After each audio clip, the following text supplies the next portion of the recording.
I received this clock movement from a client who collects and maintains vintage clocks. It has an issue that he's not set up to fix, and I've been asked to look into it. These two numbers on the front plate indicate it was produced in July of 1920 by the Ingraham company. It's about 104 years old. Some of those years were good and some bad, and the bad is why it sits in my hands today. Looking at this movement, we can instantly spot some of the bad. These shadows of gear teeth on this escape wheel, where the gold plating has been stripped off and the underlying brass has been exposed. Question to ask is, why is the damage in the shape of gear teeth? The leading edges of the escape wheel teeth are bent. Teeth don't bend like this in regular service.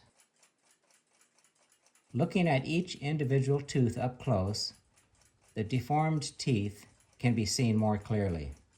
Bent teeth could indicate the escape wheel teeth skipped across the pallets at high speed.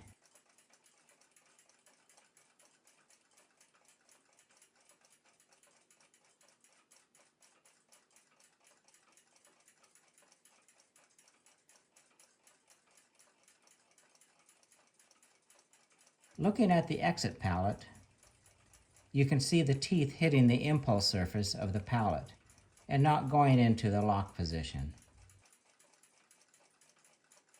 Looking at the entry pallet, the teeth are hitting the impulse surface and not going into the lock position. It may run this way, but something is out of adjustment. This crutch fork is deformed. This may affect the timing. Time side has some movement in the pivots. It doesn't appear to have been ever bushed. Oil appears to be clean.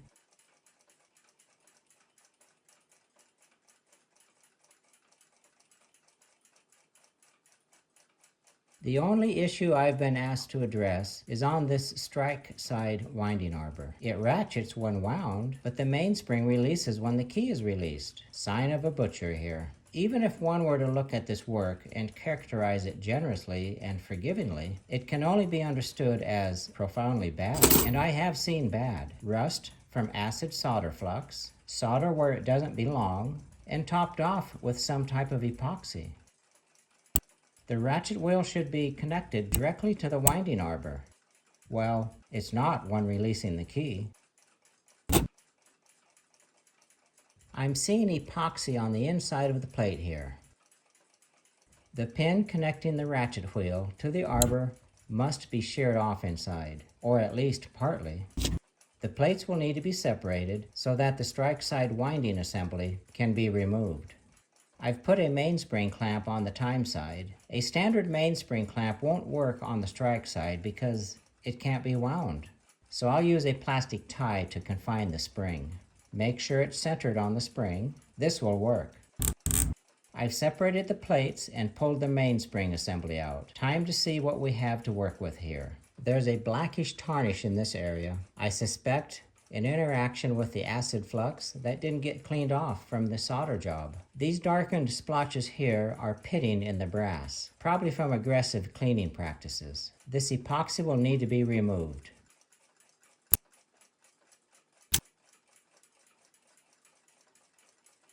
Damaged gold plating here. It's been sanded off and has exposed the raw brass. These holes on this gear don't belong. Not sure what was being attempted here.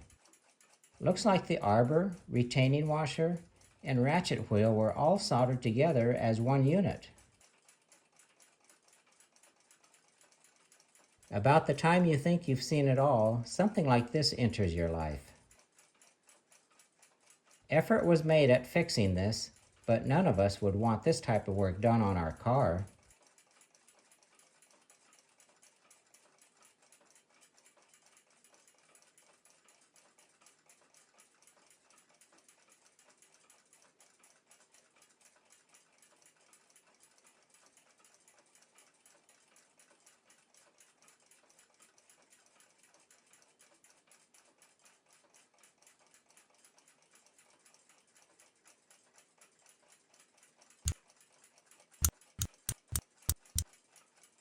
Not the way the designers engineered this assembly.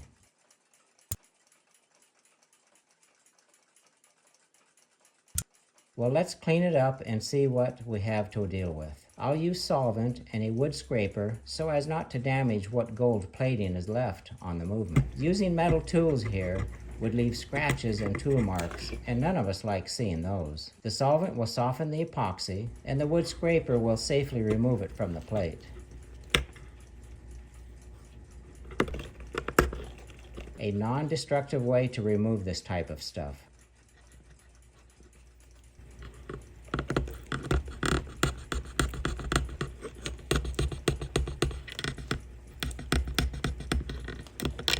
These dark areas on the movement is where the gold plating has been damaged. It's raw brass that has oxidized. It's rough and pitted from aggressive cleaning practices. This area is raw brass as well, but it's darkened from being near the acid flux used in the soldering operation.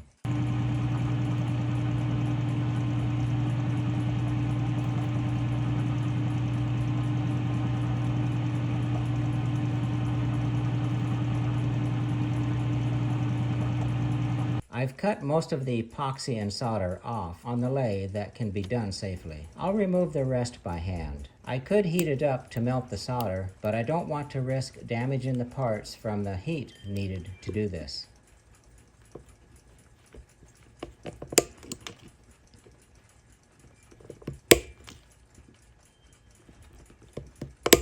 Now that all the blobbed solder has been removed from the main wheel assembly, it can be seen that someone has locked the pressure washer to the ratchet wheel with a steel pin. I think they were attempting to connect the ratchet wheel to the arbor using the pressure washer.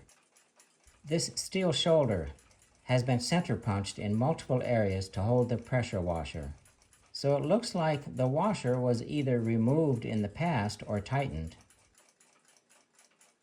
While cleaning, I discovered a steel pin here that doesn't belong. Not sure why it was added as of yet. Appears to have been re-engineered by someone who didn't know how it was intended to work. I just need to figure out how to disassemble it without damaging it.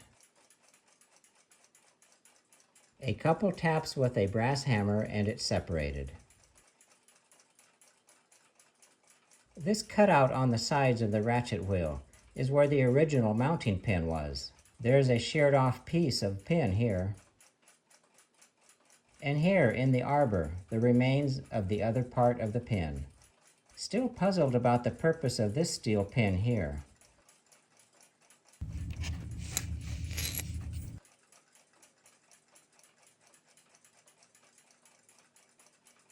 There's actually 3 holes that have been added here.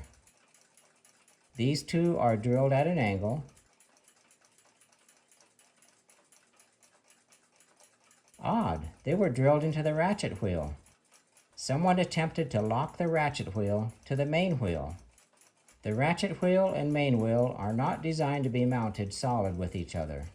This straight through hole here is a failed attempt to pin the wheel to the ratchet wheel. Now to remove the steel ratchet pin from the arbor.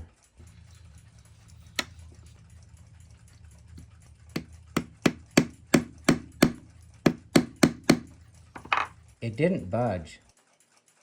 Oh, this pin is drilled at an angle. Not sure what was being attempted here with the pin, but it didn't work. I'll need to punch the pin at an angle this time.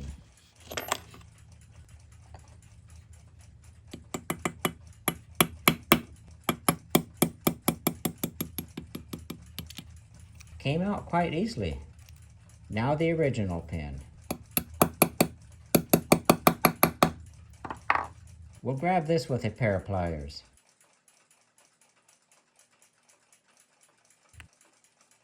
What's left of the removed pins. Now to separate the washer from the ratchet wheel. All this rust is from not neutralizing the acid flux after soldering.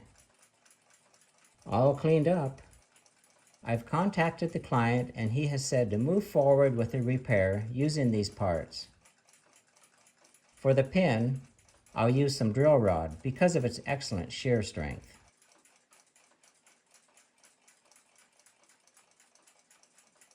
Mark it for cutting to length.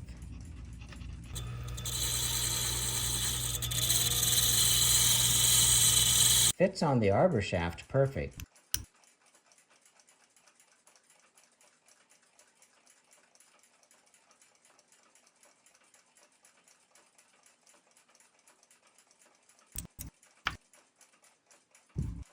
Nice and snug on the ratchet wheel. Now to use a punch on this shoulder to lock the pressure washer in place. It's locked on nice and snug now.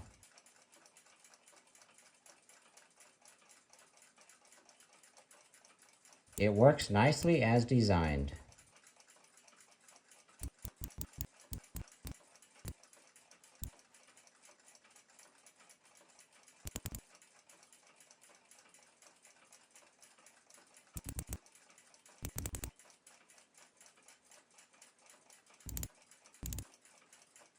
All back together. Looks much nicer. Wind it up and get this plastic tie off. Strike side has been rescued and is working great now. I've done what the client asked to be done. Now it's up to them to do the rest for this 1920 Ingraham movement.